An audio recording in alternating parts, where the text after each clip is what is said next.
मैत्रिणींनो, माझ्या यूट्यूब चॅनलमध्ये तुमचं मी स्वागत करते. सकाळचे 10 वाजले आहेत. आज सॅटर्डे आहे, ह्यांना पण सुट्टी आहे. मी विचार केला आज माझं खूप दिवसापासून एक काम पेंडिंग आहे, ते आज मी पूर्ण करते. आणि मी बोलते आणि मी माझ्याकडे कशी पाहते हे पहा. ओवी हाय कर. हाय, गुड मॉर्निंग कर ओवी.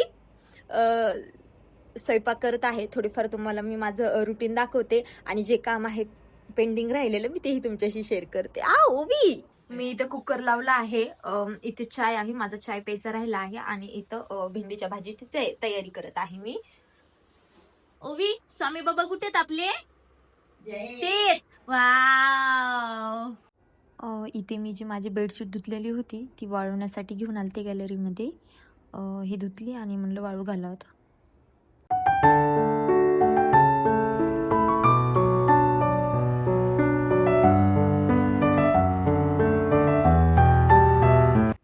सकाळचा चाय राहिला होता प्यायचा, तो मी गरम केला आणि चाय पित होते. ॲक्च्युली मी लपून पिते कारण की ह्यांना मी चाय पिलेला बिलकुल आवडत नाही.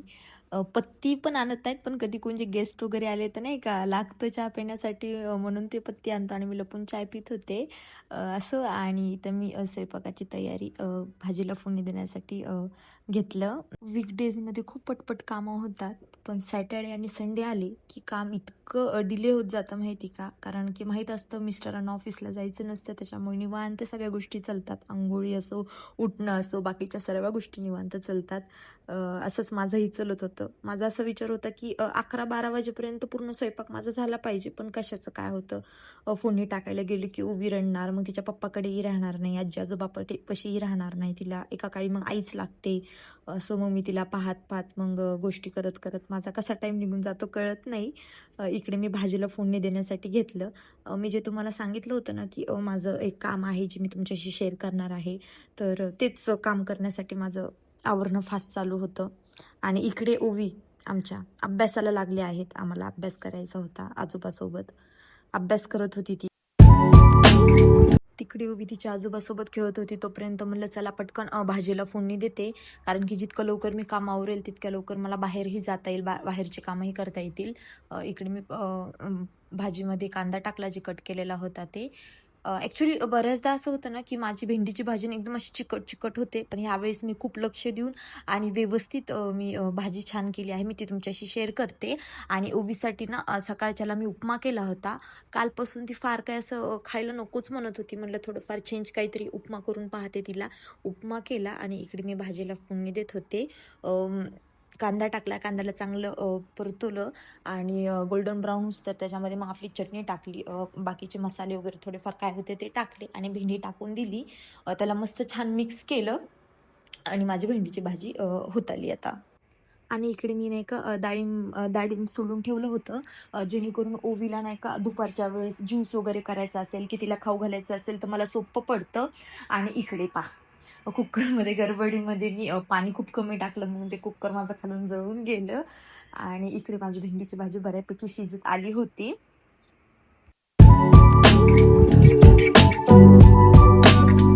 मी कोणत्याही भाजी 80% जोपर्यंत शिजत आल्यात त्याच्यानंतरच मी शेंगदाण्याचं कूट टाकते, जेणेकरून खूप छान भाजी लागते. मी भेंडीच्या भाजीमध्ये मीठ खूप उशिरा टाकते, अर्ध्यापैकी शिजत आल्याच्या नंतर, कारण की खूप लवकर टाकलं ना तर माझी भेंडीची भाजी थोडी अशी मला चिकट चिकट झाल्यासारखी वाटते. त्याच्यामुळे मी भेंडीची भाजी ज्या टायमिंगला आपली भेंडीची भाजी 80-70% शिजत येते त्या टायमिंगला मी मीठ टाकते.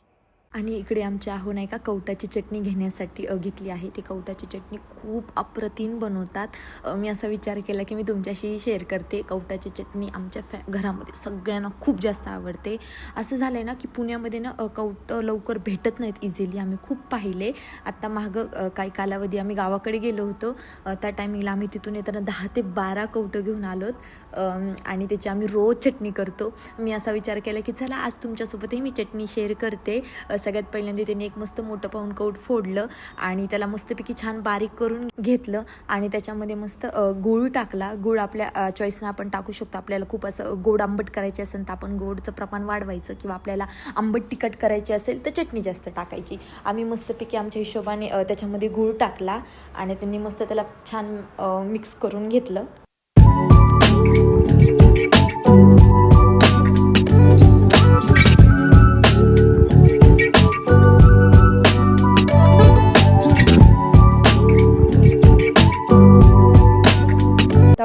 मिक्स केलं आणि त्याच्यानंतर नाही का आपल्या चॉईसने आपण चटणी त्याच्यामध्ये ॲड करू शकतो. आमची चटणी फार काही तिखट नसल्यामुळे त्यांनी 1 चमचा चटणी घेतली आणि त्याच्यामध्ये टाकून दिली आणि मस्त त्याला छान मिक्स करून घेतलं.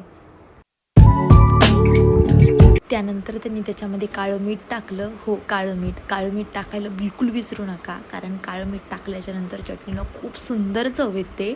आम्ही नाही का नॉर्मल मिठापेक्षा ना काळं मीठ जास्त प्रमाणात टाकतो, जेणेकरून खूप सुंदर चटणी लागते.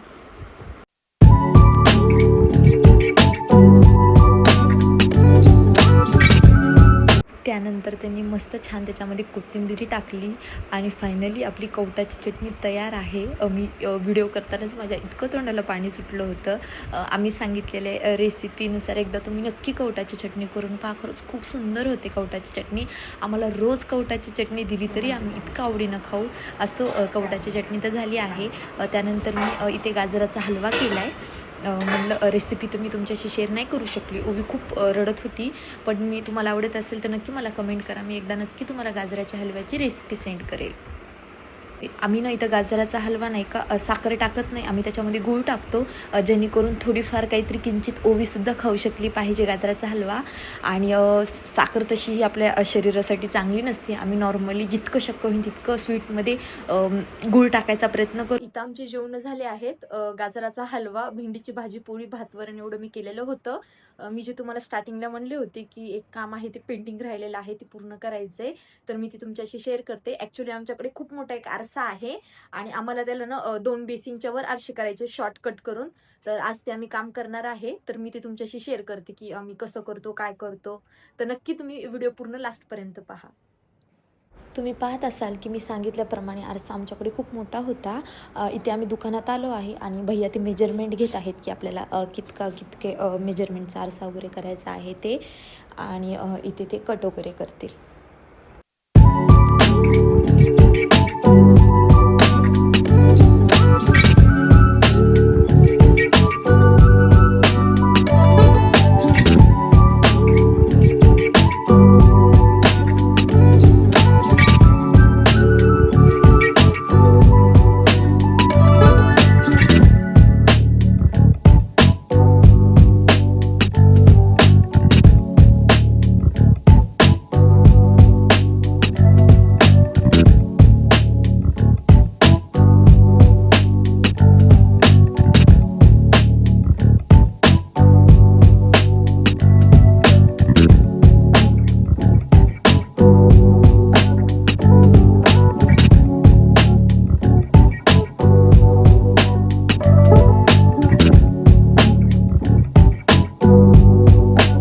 भैया इथे कट केल्याच्या नंतर छान राऊंड शेप देत होते, जेणेकरून अशा खूप कोयऱ्या राहिल्या नाही पाहिजे आपल्याला लागण्यासाठी.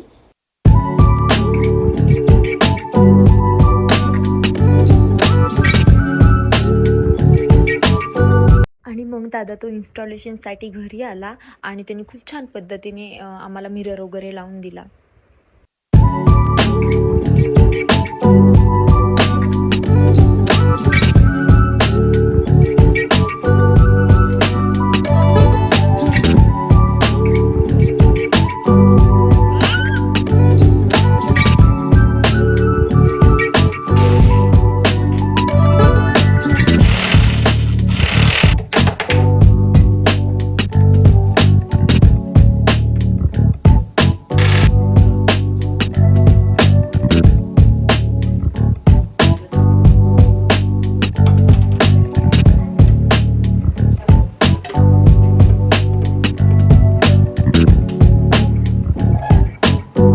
कॉमन बेसिंगच्या वर मिरर इन्स्टॉल करून झालं होतं. त्यानंतर बेडरूमच्या बेसिंगवरती मिरर लावायला त्यांनी घेतला होता आणि सेम त्याच पद्धतीने त्यांनी इन्स्टॉलेशन केलं.